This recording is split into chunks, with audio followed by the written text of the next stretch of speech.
It's a size count. Okay. Bob, Bob, paging Bob, throw something at him. Well, that's true. I mean. But you know who's gonna come out in this. But the woodwork. Is.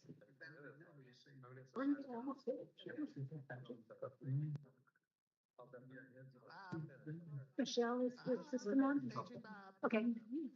I think we'll go ahead and get started, and it looks like we already have our group here for item D, E, recreational abalone. So go ahead, introduce yourselves and start off. Thanks, Chair Wall, Commissioners, Director Melcher.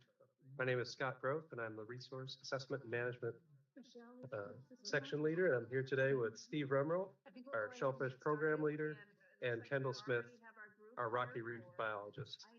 Together, the three of us are pretty much the central group that have worked on abalones in Oregon over the recent years. So we're here to present to you some options for the recreational abalone fishery. We do have, as we get started here, we do have some shells. We knew Skylar wouldn't bring a sage grouse. And we weren't sure, but we didn't think Lynn was going to bring a dead rockfish. So this is our chance to steal the show with abalones. An important part of their story is the shells themselves. So Steve will take these out. We would like you also to just handle them while we're talking. All right. Yay. Feel the weight and gravity of these massive beasts. Sure. And those ones you're holding there are all red abalones. An important point, and including this one, an important point is these two other ones are another species that's found in Oregon that we'll talk about a little bit. Oh, they have them. Yeah. All right. Okay. Thank you for bringing those. Good job, Steve. So specifically, we're here to talk about the fishery and its conservation. This species is very culturally important, has a very unique fishery. It's one of these rare cases where a marine invertebrate is iconic. People really connect to these animals. Unfortunately, their current status is they've become imperiled over the last 10 years with changes to the environment. As a consequence of that, the Commission voted to suspend the fishery for abalones at 3-year increments in 2018 and 2021. So as we sit here, we're coming to the end of the term of the 2021 suspension, and our team here has done quite a bit of work towards long-term management, which is needed, and that's what we're here to discuss. As a consequence of that, so firstly, about the abalones themselves, they're marine snails. So the shells that you see, it's a single shell. It's not like clam, it's a single shell. And underneath that shell is a muscular foot, and they basically clamp to rocks, waiting for drift kelp to eat. So they all kind of have that same design, but very early evolved marine snails. We have 3 species of abalones in Oregon. The first one is the pinto, which is one of the smaller ones. Yes.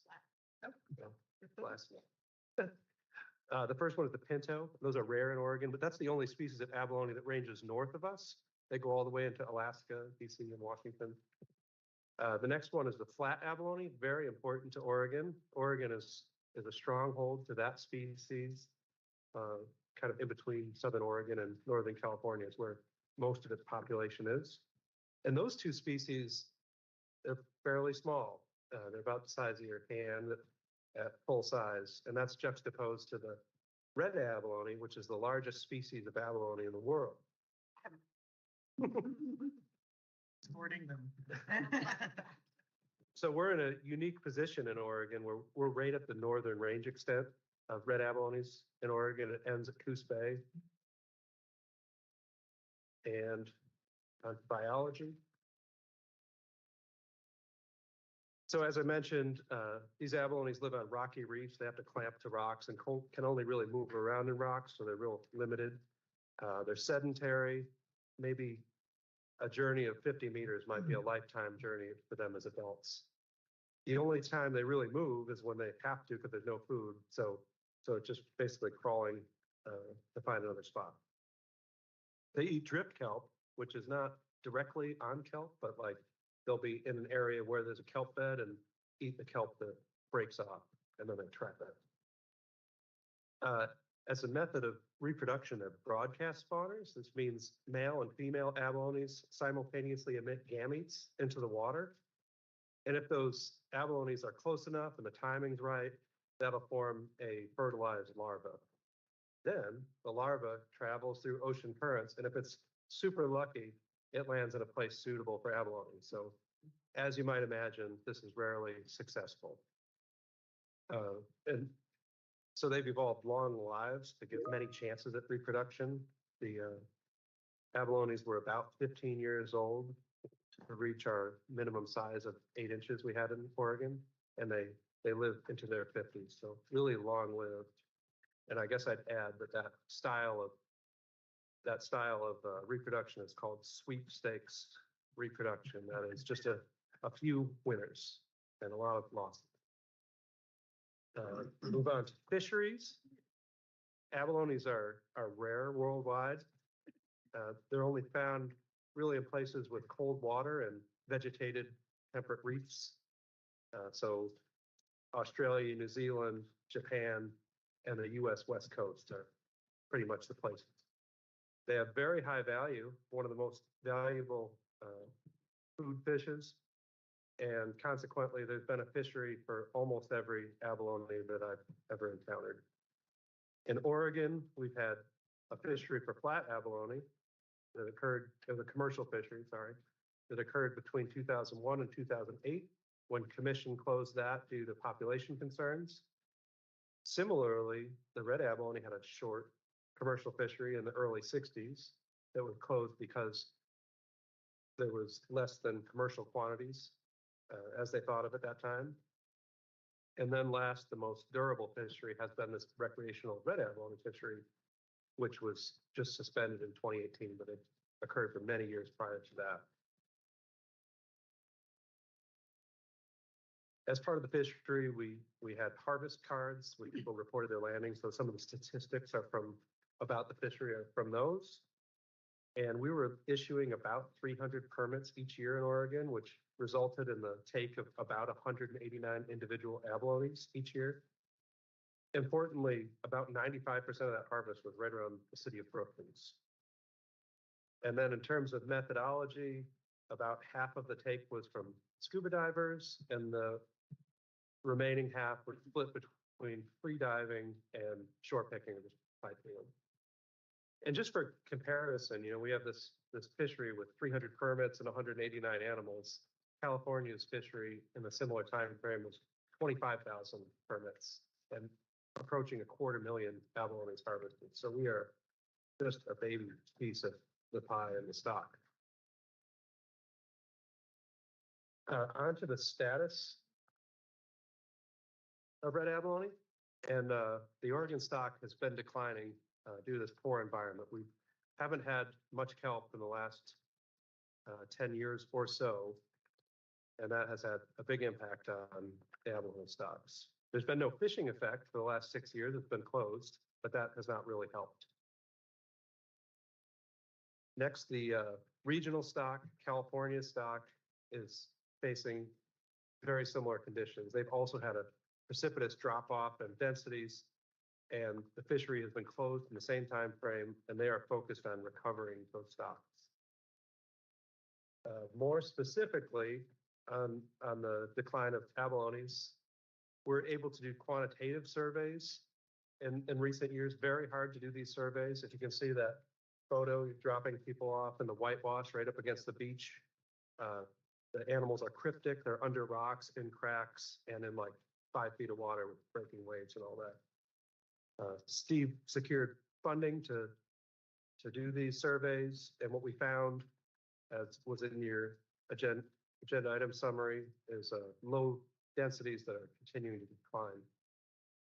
A pretty tangible example of that is in 2015, we did transects around Brookings, Oregon, and we found 54 red abalones and 53 purple sea urchins.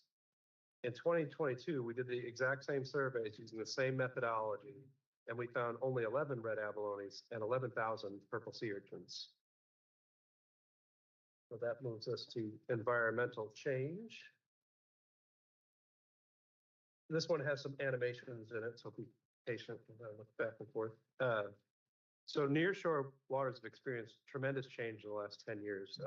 Warm water drives kelp abundance primarily, and kelp abundance is reduced 67%. That photo shows Orford Reef, which holds about 50% of the state's kelp in 2014. Anyway, it goes from lots of kelp to no kelp. Next, purple sea urchins have increased. And this is important because they further depress kelp, eating at their holdfast. Exacerbating that is that sea stars, specifically Pycnopodia, the big sunflower sea stars, have disappeared. They all died in the 2014 sea star wasting syndrome. And those typically depress purple sea urchin populations, but with their absence, it's been a lot of competition for abalones. So the consequence of all this is competing for food, abalones have starved. If you see that picture, these are flipped upside down from the, how you usually handle the shell. The one on the left is filled out. There's flesh all throughout there, and that's sort of the suction cup they hold to the rocks with. And the one on the right is starved. It's just emaciated with lack of food, and they are no longer able to hold on the rocks and then die. Last thing I will mention on that slide is that in the last 10 years, we've seen a lot of things in Oregon that have not been seen before, including migration of abalones down from deeper waters. Like I said before, they hardly ever move. We've seen them migrate into the intertidal. So in one way, it's kind of interesting. You've never seen so many abalones in the intertidal, but there's very, very few beneath there. So we've seen that migration, and then we've seen a lot of the starvation, and a lot of empty shells have been found.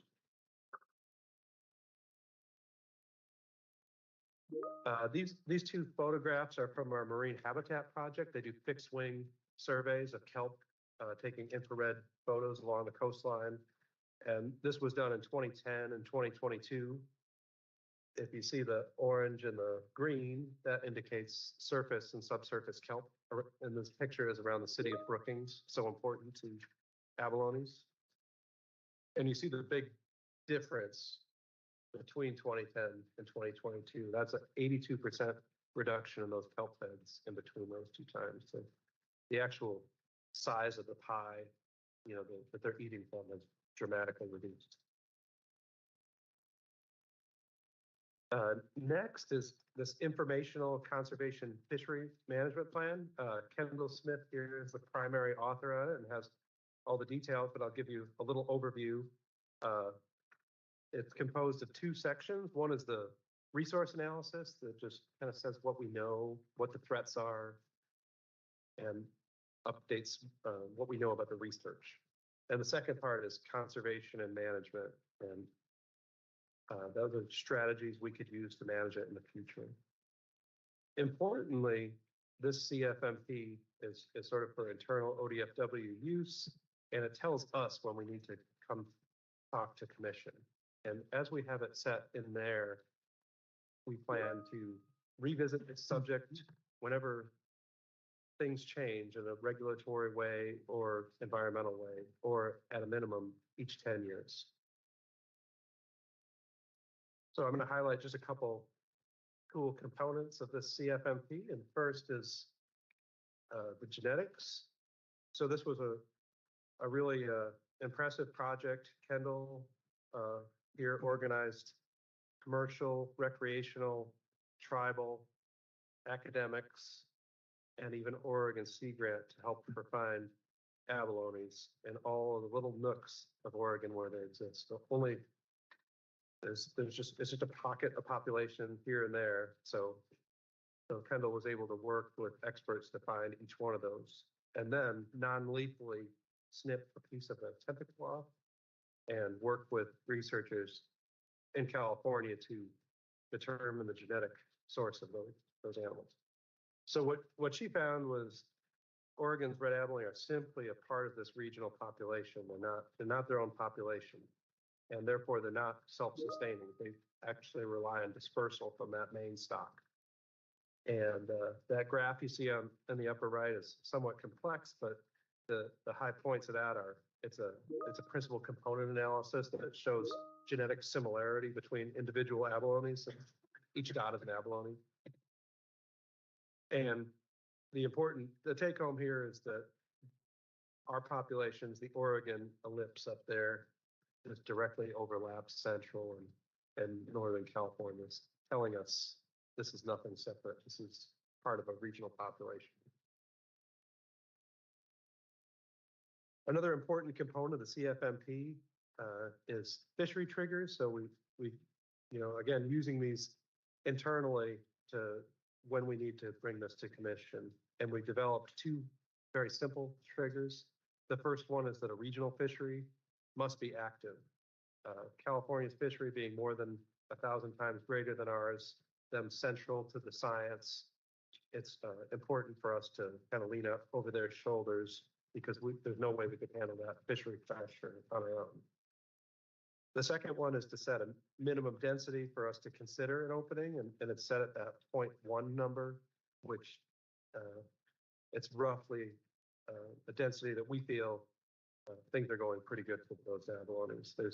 It's hard to find conventions around that, but that's what we expect, and it does rely on the California fishery getting it. Next, we've done quite a bit of public outreach. It's been a pretty hot topic. The three of us went to Port Orford and Brookings and presented the CFMP and our management direction and received a lot of support at both of those, got some information out. We've developed a manuscript that's in press and soon to be published in NOAA's publication, Marine Fisheries Review. And that's important because this information really hasn't been documented in Oregon throughout its history. It's all in gray literature, which Kendall can vouch for, going through numerous file cabinets. And last, we've been really engaged with the public and brought a lot of new people in and represented Oregon and our unique stock at a number of outreach and collaboration items. So with that, we're ready for your questions. I feel like we have a slide past there that presents a staff recommendation that might be a little bit better. Yeah, that's good. So given the condition of that stock, and we think that fishing is not tenable at this time, and our staff recommendations reflected. So with that, we're here to answer your questions. Steve is our expert at all things marine invertebrates. He's dedicated his whole life to this and is a world expert and has a lot of oceanographic knowledge. Kendall authored the CFMP and has had her head all the way into this for several years, so she's the most up to date. And I started managing this fishery when I started the job 20 years ago, so I have the fishery knowledge.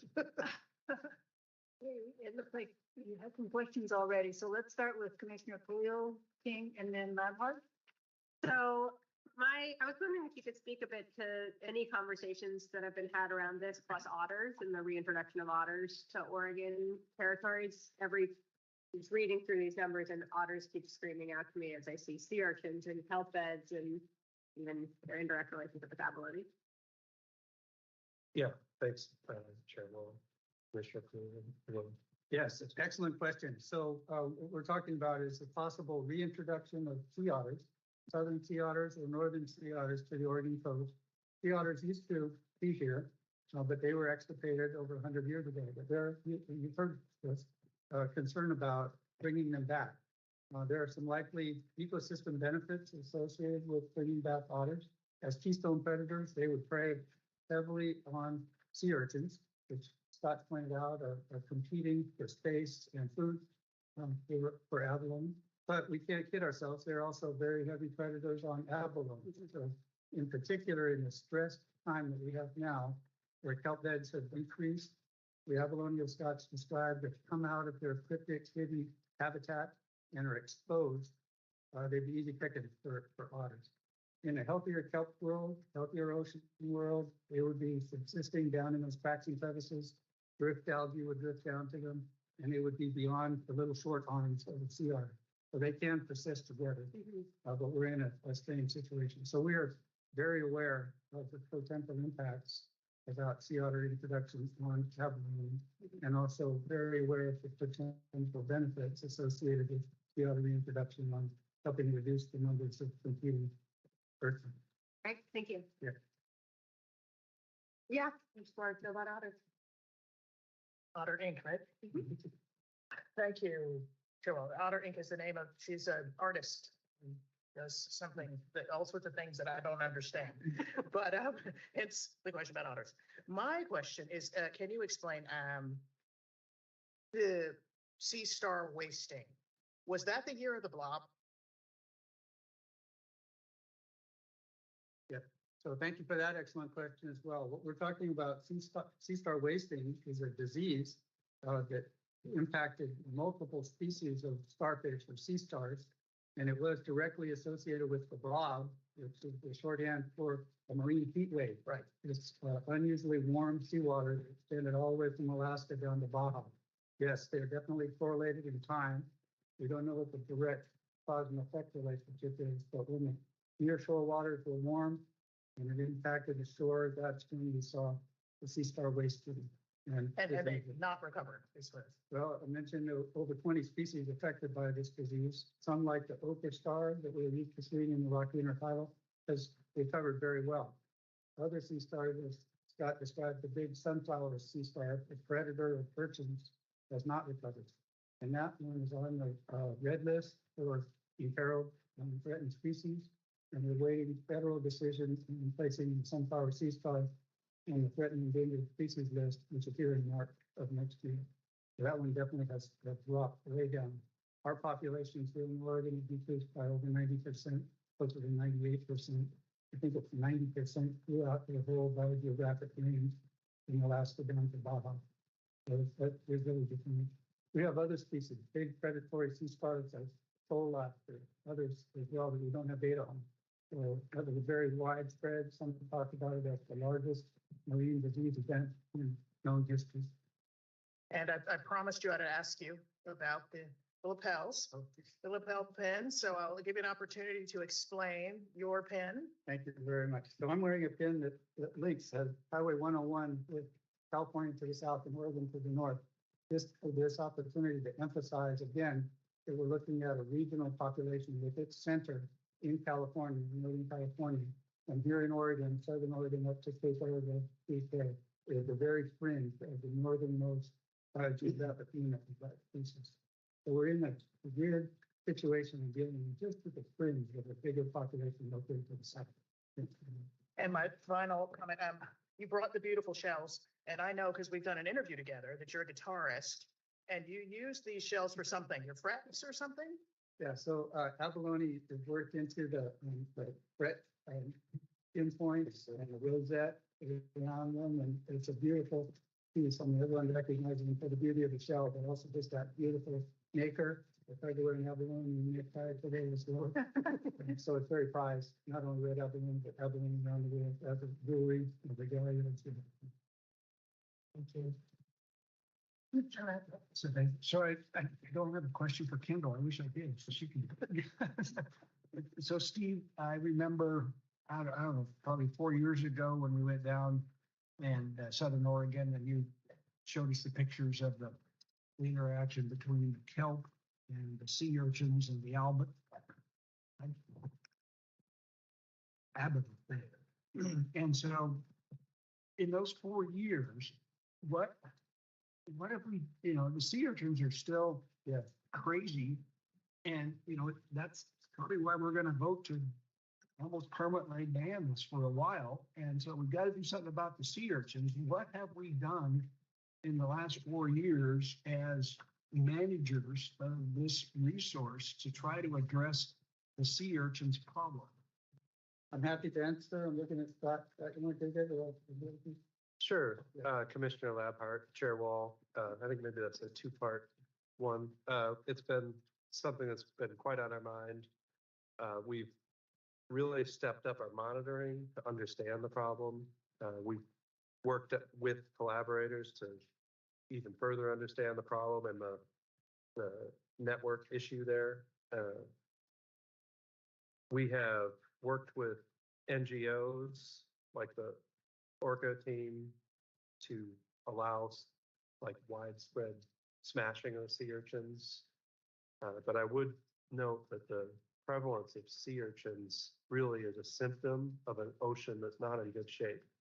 And I'd further say that we estimate somewhere around the area of 1 billion purple sea urchins on our Oregon shores. And that if you got a group together to smash sea urchins every weekend for weeks like they have,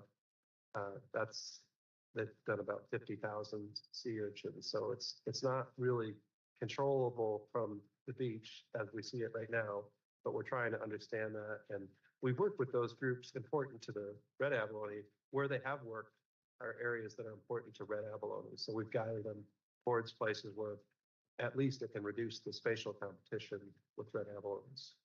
Yeah, that's that. And I want to just add to it that what we're describing here is overabundance of sea urchins and decreased kelp. That's not everywhere. It's largely the situation, but we have heterogeneous patchiness. So we do have healthy kelp off the road reefs at this point, and we have the West Coast only healthy sea urchin fishery out there at that site. So, but then other locations, as we're showing in bookings, where kelp has decreased 80%.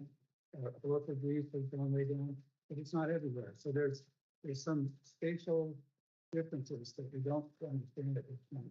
As Scott pointed out, we've put a big effort of our own internal ODFW dollars into monitoring, going out and figuring out the new baselines.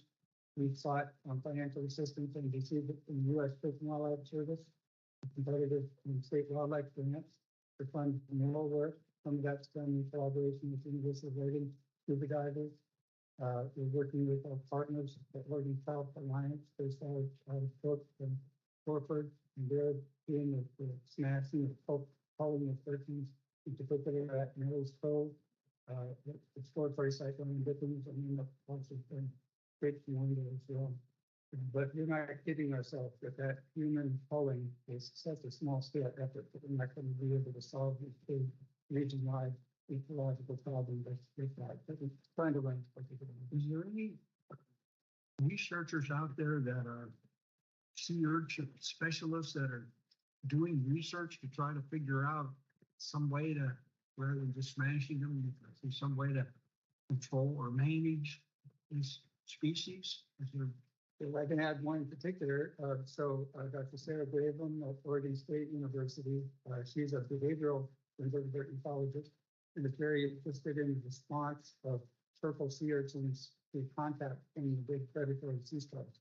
She described it as a landscape of fear.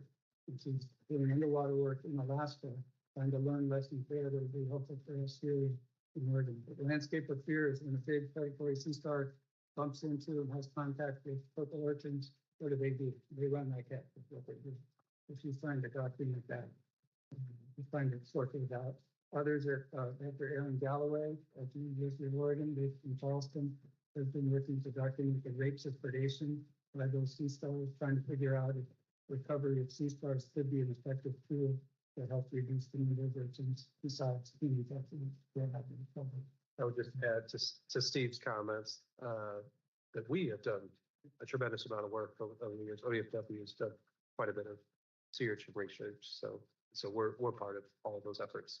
And a clarification point: there's two primary species of sea urchins in Oregon, reds and purples.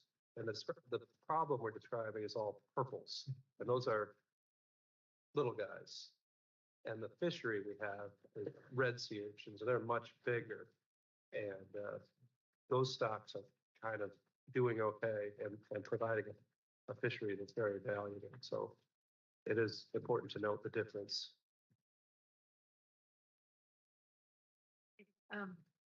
Well, Scott and Steve and Kendall, I feel for you because This has got to be devastating.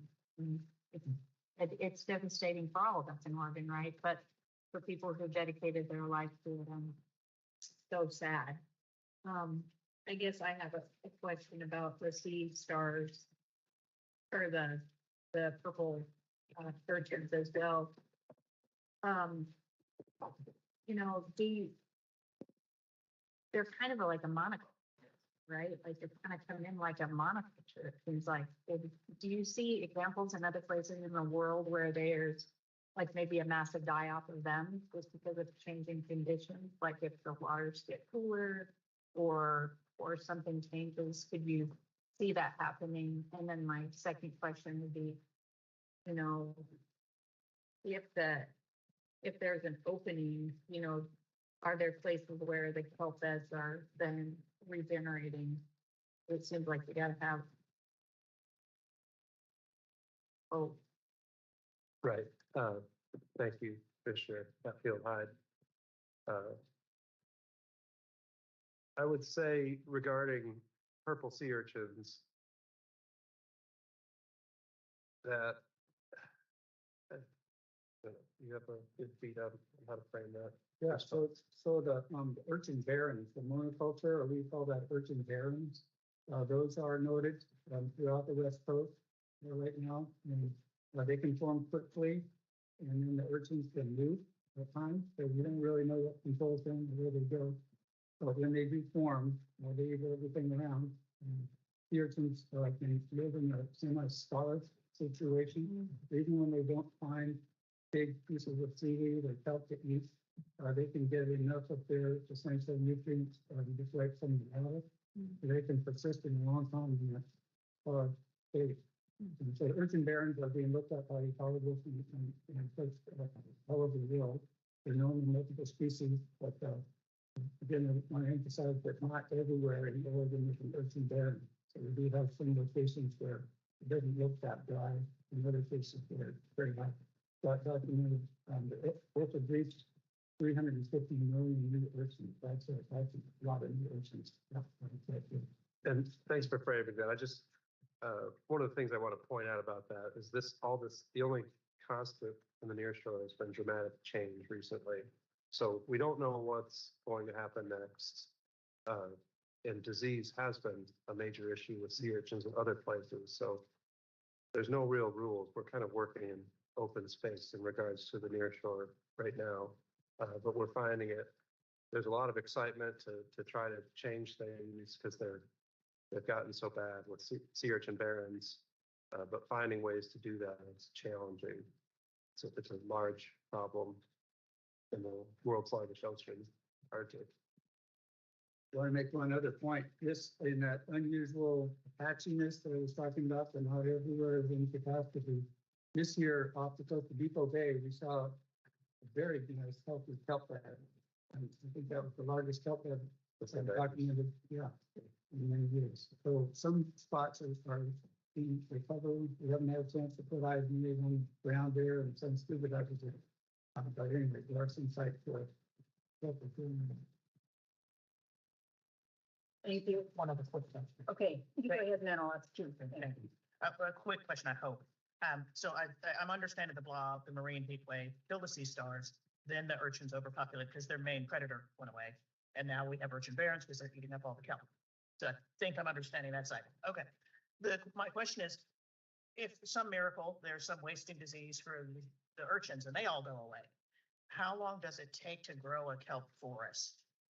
I mean, is it like a forest here, like a Doug fir takes about 30 or 40 years? I mean, just give me a sense of what we're talking about. Thanks, Commissioner King. Chair Wall. If they were all to die, we still have the condition of the ocean. Right. So that's going to be a hard one to overcome. In terms of recovery of kelp, it is an annual plan. So each year there's a widely different crop from the previous year. It does, of course, build off in some way the previous generation in terms of how many spores are out there, but it changes dramatically annually.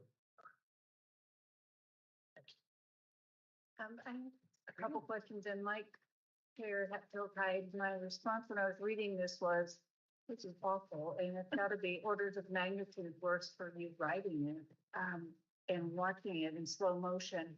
And there's no joy in being from the town or next to the town that has smashing urchins as a growth industry in my corner of the state.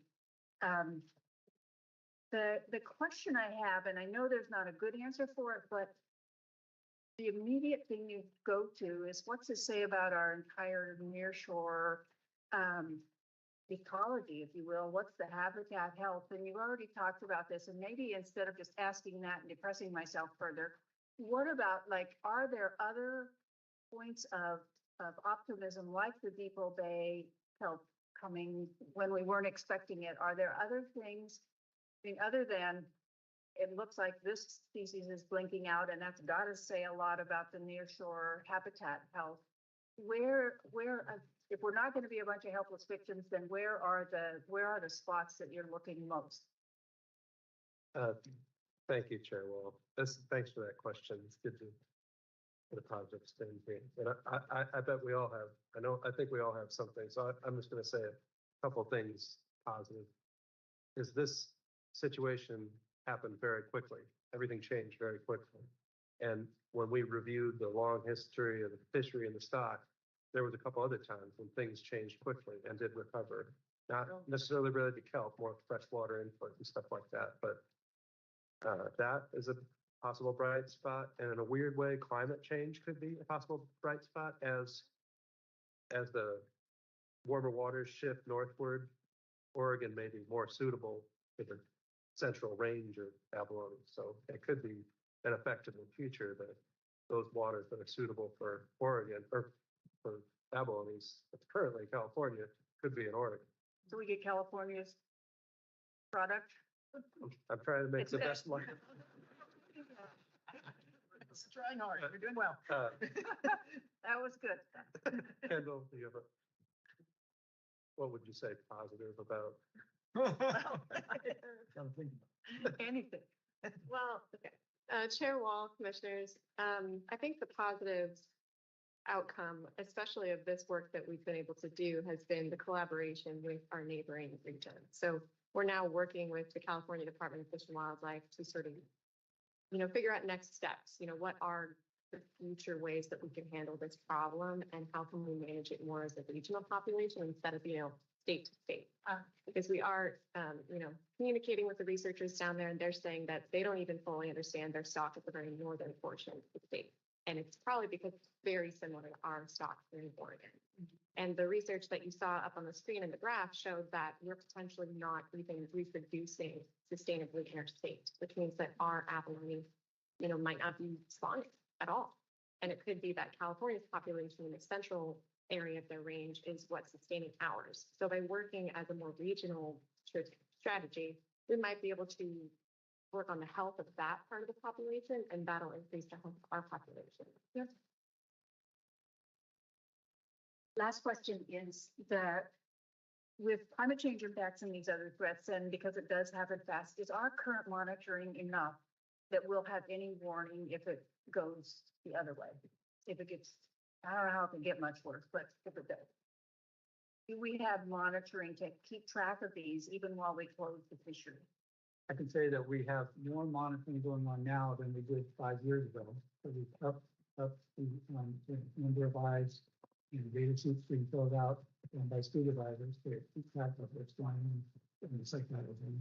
And that would likely, I would forecast continues for the next 5 to 8 years or so, given the situation.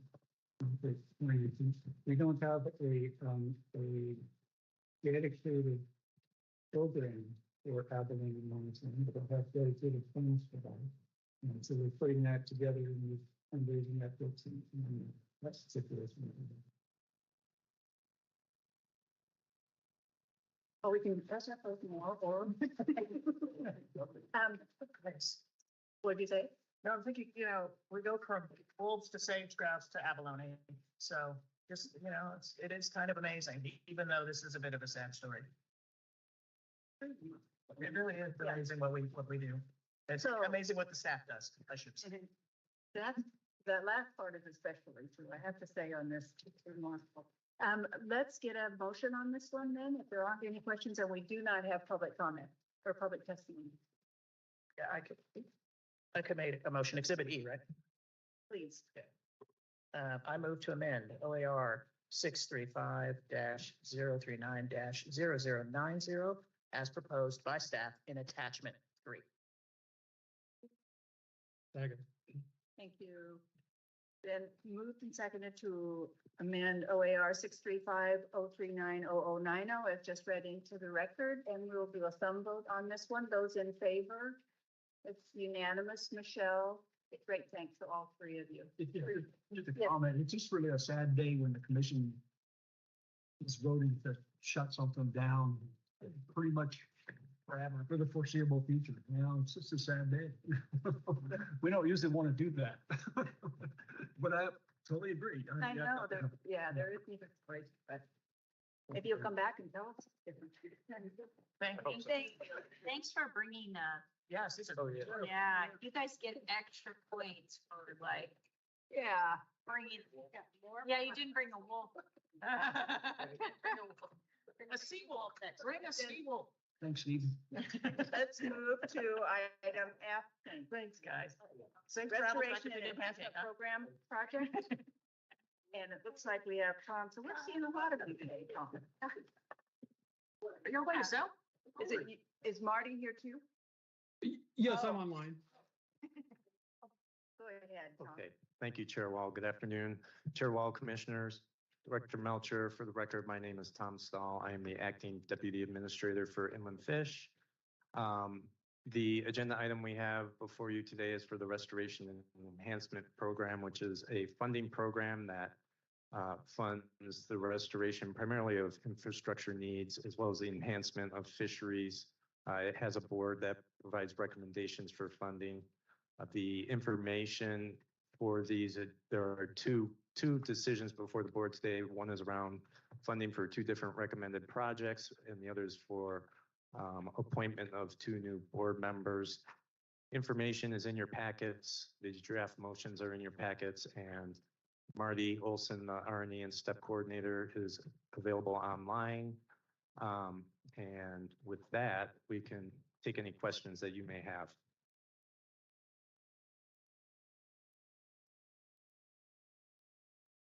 Right. Oh, on this one as well. Okay. Questions, commissioners?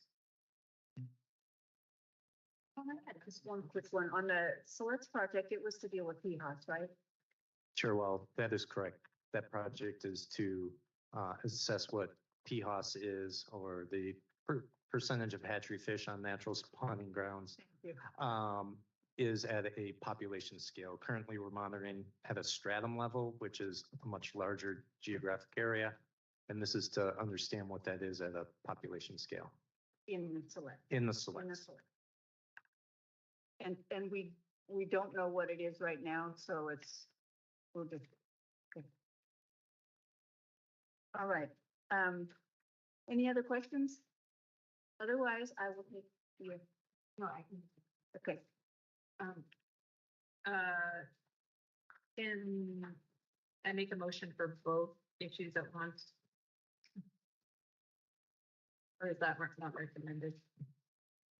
are you okay with that? Monica? Go Yeah. ahead. All right, Yes. good.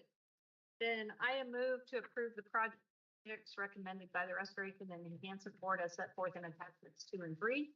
And for issue 2, I move to appoint Fred Tolick to a 4-year term as a sports fishing representative on the Restoration and Enhancement Board. And I move to appoint Brett Montague to a 4-year term as a commercial fishing representative on the Restoration and Enhancement Board.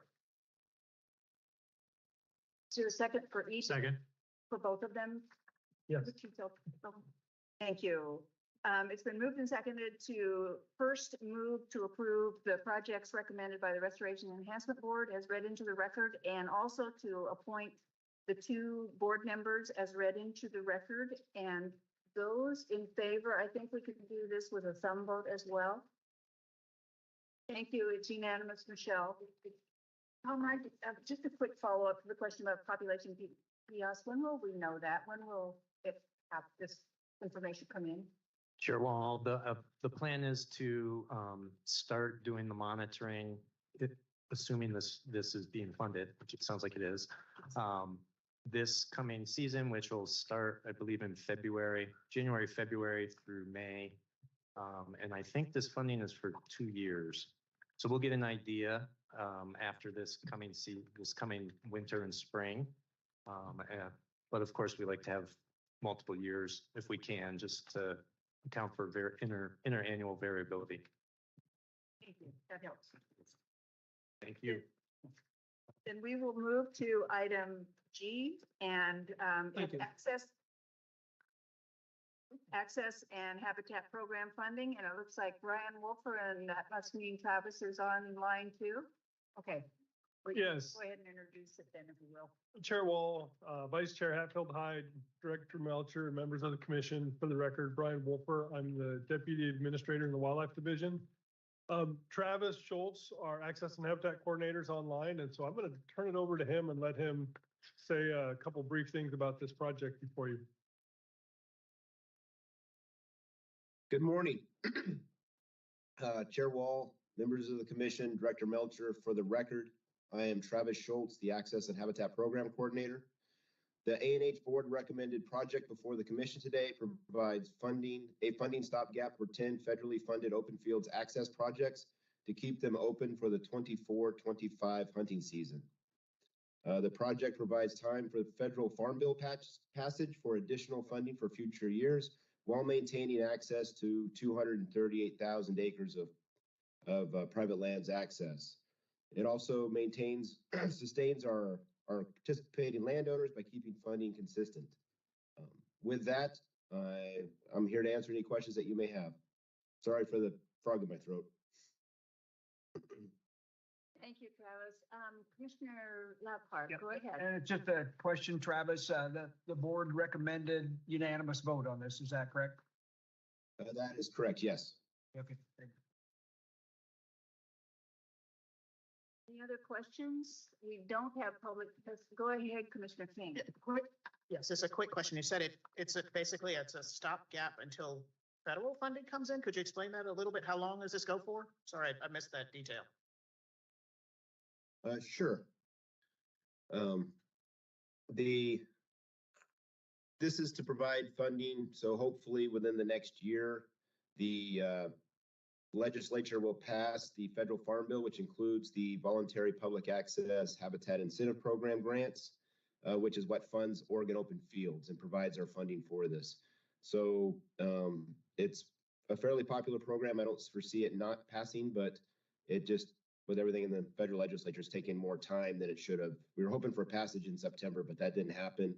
And this provides that time frame to allow for that passage and to get everything ready to be able to be spent and get the projects lined up.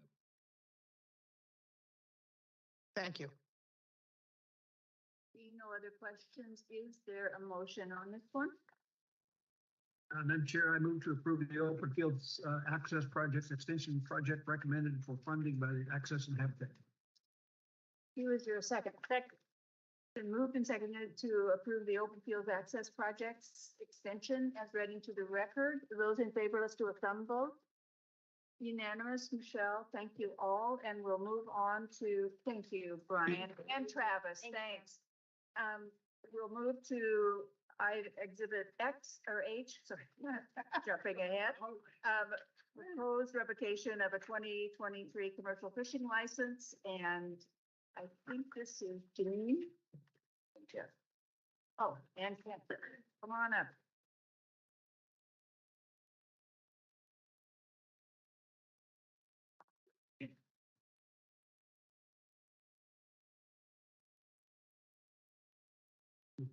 Good afternoon, Chair Wall, Commissioners, Director Melcher. For the record, my name is Ken Lopping. Good afternoon, Chair Wall, members of the commission, and Director Melcher. My name is Janine Smith, and I am the License Services Manager for the Administration Division. And I'll also add that I am the ASD Administrative Services Division Administrator. Sorry for that. Unfortunately, we don't have any lapel pins. I know we're last on the day. We had time to go out and do some shopping. We didn't pull it off in time, but maybe next time.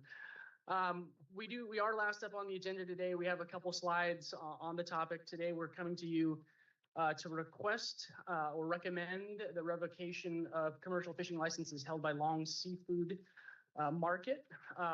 Before we get into the specifics of this case or scenario, I will go over just some brief background information to help the commission on their decision making.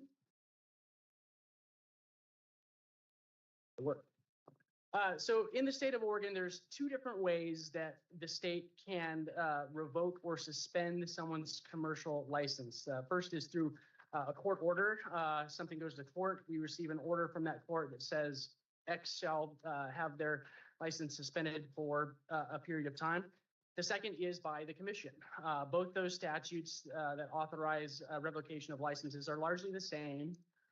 With the key piece being in there that the statute states that the commission, in this case, has the authority to revoke a commercial fishing license for the remainder of a license year and basically suspend or withhold issuing another license for a period of 1 year from the date of final order. And there's a couple different scenarios that in statute that allow the commission to do that. The main one to focus on today is just simply the commission may do that upon any conviction of a commercial fishing violation. Or excuse me, any conviction of a commercial fishing law, which includes violations. Further, we have Oregon administrative rule on the topic that states that upon 3 convictions of the commercial fishing laws within a 3-year period, the commission shall initiate contested case proceedings. So that's a key factor here as well.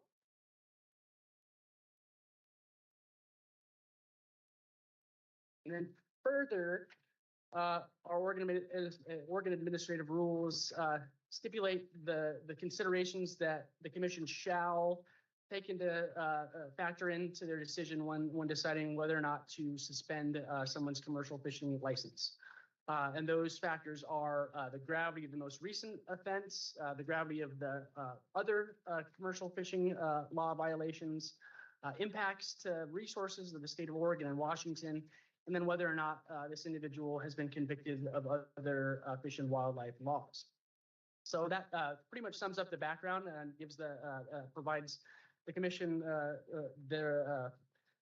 allows the commission to perform this type of action. I'll hand it off to Janine to talk about the specifics of this scenario.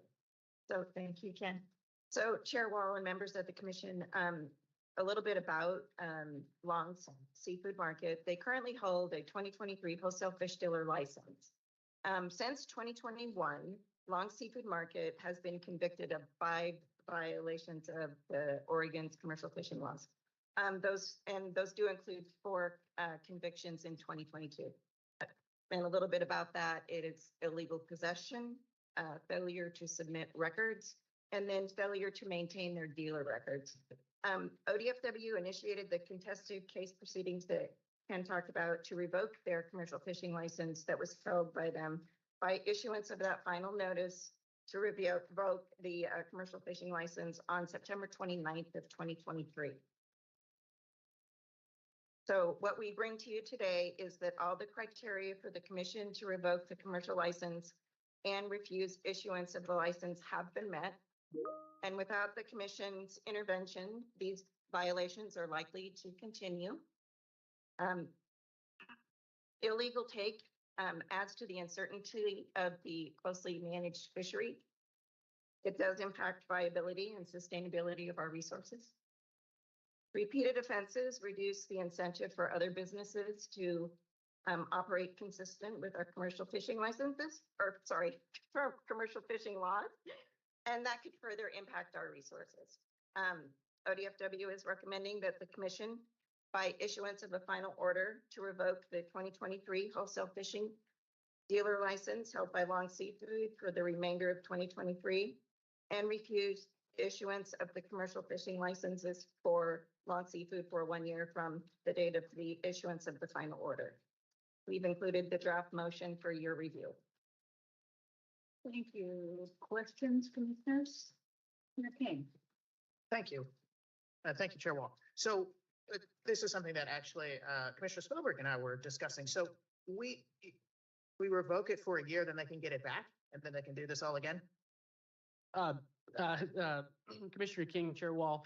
So yeah, the way the current statute reads is basically we have authority, or the commission has authority to revoke it for the remainder of this year, and then up to an additional 300 or additional year from the date of the final order. So basically, if the motion gets approved today, the date would be December 15th, 2023, and then December 16th, 2024. Long Seafood Market could purchase another commercial fishing license. So yes, you're correct in your interpretation on how it would work. But the commission does have latitude to do something different. You could choose to suspend for less than a year, but the way that our statutes are currently written, you're only allowed to go up to 1 year at this point. Just to follow up on that a little bit, there's no interest in embarrassing anybody, but these things are unfortunate. And if there's any value in them, then it's in showing the world that why these regs are important to protect our public resource and that we actually are paying attention. So is there a plan? Do these get publicized? Because sometimes if there's value in these, that's where it comes from sometimes.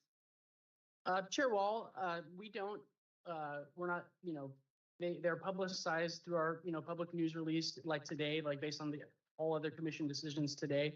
So that'll go out to the media. We're not going to go back to our office and, send out a list to local news media and say that we've taken this action, but, our normal correspondence will go out and media outlets may choose to run it or not. So yeah, we're not, like I said, we're not going to go and just spread the word, but I do think the impact, if you will, is not being able to conduct business. And that's really what where I think the impact is, and we're hoping to correct the behavior. And part of my reason for asking that is the years I spent in toxic waste reduction and cleanup and those sorts of things. And of all of the federal laws, the one that seemed to have the quickest response was when we listed small quantity and large quantity generators in the country. And all of a sudden there's this competition to get your name off that list. Right. So it's not just a flag. Sure. It's an important piece if that information is available to the rest of the world. Okay, somebody else had a question, so let's go there. Real quick, sorry, Commissioner, I just wanted to follow up on Commissioner King on just, the ability, what the commission can do. We do have another statute that says basically if we utilize this statute to suspend for a year, there is another statute that says if a person has already been suspended and commits more violations, then you can basically take action for an additional 2 years from that. And that's kind of the cadence that just ramps up. So there is an ability if we reissue a license and there continues to be violations, there could be an avenue to come back to the commission and then do an additional 2 years. But we have to do this one first in order for that to happen.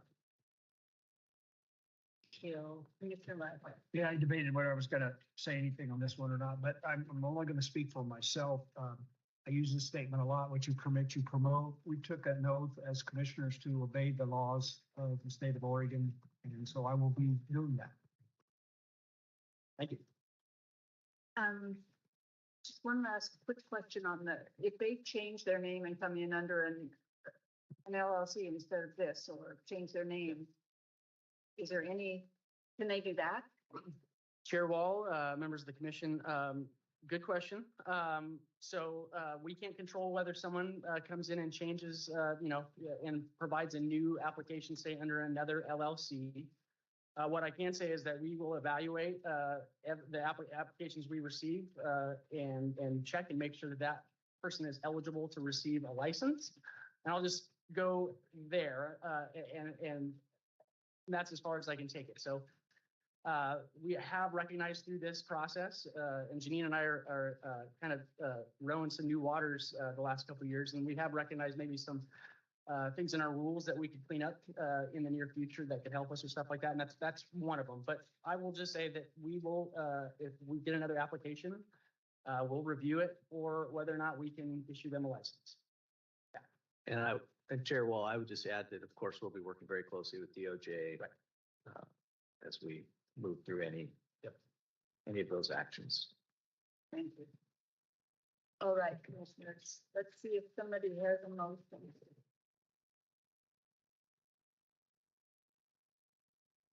I can read it. It's fine. I move that the commission revoke the 2023 wholesale fish dealer license number 106 Sierra Bravo held by Long Seafood for the remainder of 2023, and to refuse issuance of commercial fishing licenses or permits for a period of time of 1 year from the date of the issuance of the default final order. Second. Been moved and seconded to revoke the 2023 wholesale fish dealer license as read into the record. Let's do a thumb vote on this one, if you will, commissioners. Just in case it goes to. Okay, let's do a voice vote on this one. Good point. Yeah. Yeah. Michelle, would you mind reading the name? Yes. Yes. Yes. Yes. Yes. Yes. Thank you for all the work on Thank you. this one. Appreciate it. Thank you. We do not have exec session, so we are adjourned with thank you to everyone. So thank you all for hanging with us. We have one drive.